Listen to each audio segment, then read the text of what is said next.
Do you remember what your first recording studio setup looked like back then when you started? It was actually in the library. And I got the beat off YouTube, went to the library, found out they had a studio, went up in there, was in there by myself. I reserved it for like 3 hours. I remember the first hour, I couldn't find no voice I wanted. I was upset. And I don't know, I just clicked on the switch and I was just like, I gotta lock in. And I ended up making that song so fast, but I did the engineering and all that by myself to the track. Like I just did 100% did everything by myself. How'd you learn how to engineer? It's not, to me it wasn't hard. I just knew, you know what I'm saying, what it's supposed to sound like. I'm not supposed to have my voice completely over the whole beat real loud. I'm not supposed to have it too low where you could just hear the whole beat over myself. And I just knew what it sounded like. You know, you just know what stuff supposed to seem or be like. Intuition? A gut feeling? Yeah. Definitely. What was the name of that library? Gorgas library on campus at the University of Alabama. Do you like recording during the day or at night? Night, I be in a different mode. Like during the day, that's my time to just look over beats and everything, what beats I want to take into the studio that night and listen to. But during the day, it's just like, that's just me time. What I'm looking at with my schoolwork, listening to beats on my all time while I'm walking to class, go work out.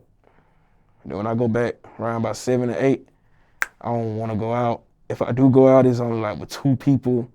I don't like to stay at no parties and no functions long. I'm just trying to go back and get right in the studio. And this is the University of Alabama you're referencing here. Yes, sir, yeah.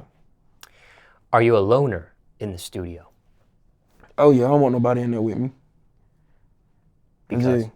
I feel like my best ability to come out like that. When I perfect the craft and I make the song, then I can go, you know what I'm saying, do a show like I done did, one in Tennessee, one in Birmingham. I could come back and give it out to y'all after I did it. But when I'm making the project, I want to be locked in 100%. And I know how I am. If somebody beside me, I'm not gonna give it everything. I'm gonna be like, just wait. You know what I'm saying? I just feel like, but people that fuck with me respect that though. I'd actually have people try to come to the studio with me while I record, and I just told them I ain't even on that level yet.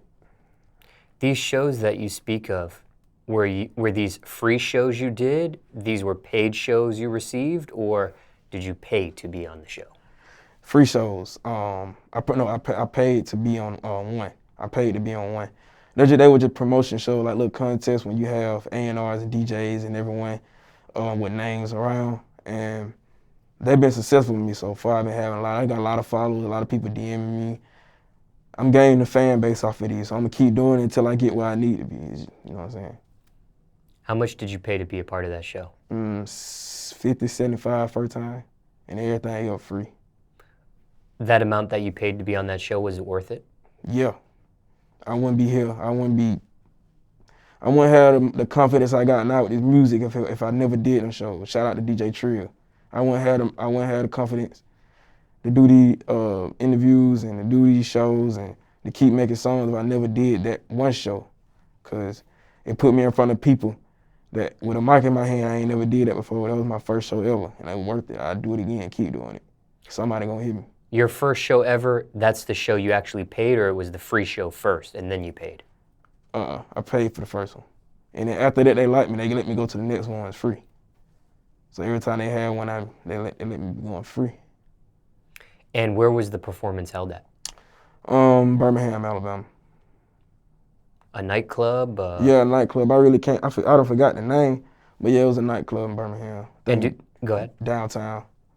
And do they do a different nightclub the more shows you've done, or is it the same location every time you've done that show? I only did one in Birmingham. I did one in Nashville at the. You did mention that. Yeah, at the House of Legends. That's the name of that club down there, the House of Legends. And I got another one next Sunday in Birmingham. And I got to look and see what that club at. But yeah, I got another one next on Sunday in Birmingham. Do you record inside the mic booth or outside the mic booth? Inside. Why?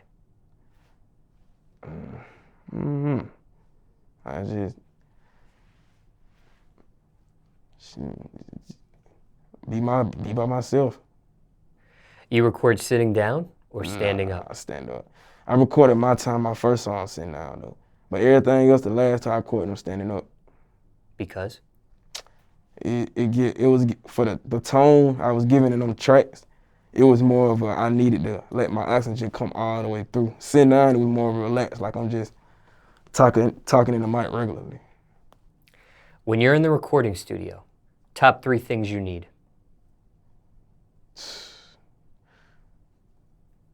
Man, some water. Okay, 2 more. Now my engineer, shout out to Quint, and God, I guess you could say, that's it. My water, my engineer, and God, we go up in there, we just make hits, make stuff that people want to listen to. What's the water for? Clear my throat. Certain brand you prefer? Nah, I be getting that Sam's Club though, but that's just because it's the cheapest 32 pack or whatever. No, it's not nothing special. How'd you meet this engineer? He actually stay like, I want to say about 20 minutes outside where I stay at, and we don't have no studios at Opelika. So like, well, everybody I was hitting up for a studio wasn't really like text me back. So it was just like, all right, bet. So I had a partner that stay in the valley. He was just like, my homeboy Quint, he be recording me. And I was like, oh, okay, you gonna take me to him? So he took me to him one day and I recorded a song up in there. And I was like, okay, I like what he doing here. He real special when it comes to that engineering, for real. He got something ahead of him in the future. We got something ahead of us in the future. Do you follow a religion? Yeah, I'm a Christian. Certain denomination? Baptist, missionary. Why? Be honest to tell you just how I grew up. I haven't been really just into the biblical text. I don't, you know what I'm saying, just go crazy about it, but I know right from wrong, and I know what my grandmama and all my older family members have taught me. So it's just like, I'm not no 100, like a diehard Christian. I'm not nobody that's just gonna go crazy all over it. Why not? I ain't got to a point in my life yet. I gotta sit down and read the Bible. I gotta study more. Then I understand more. But as of right now, I just been going through the motion of just living. That's something you want to do though? Yeah, when I get to a time when I can sit down after like handling what I gotta handle, when I have a lot of free time, of course, yeah, I want to sit down and read the biblical text, be able to talk to older people and listen to what they got to say and how they view things on the biblical text. You mentioned your grandmother. Is this on your mother's side or your father's side? My mother's side. She raised you? No, my mother raised me. My mother and father raised me, but my grandmother, she was there. If you talking about religion-wise, yeah, she raised me. Like, my mother and dad, we went to church. We went to church often and all of that, but when it comes down to having them prayers and all the extra stuff that come with it, it's definitely my grandmother.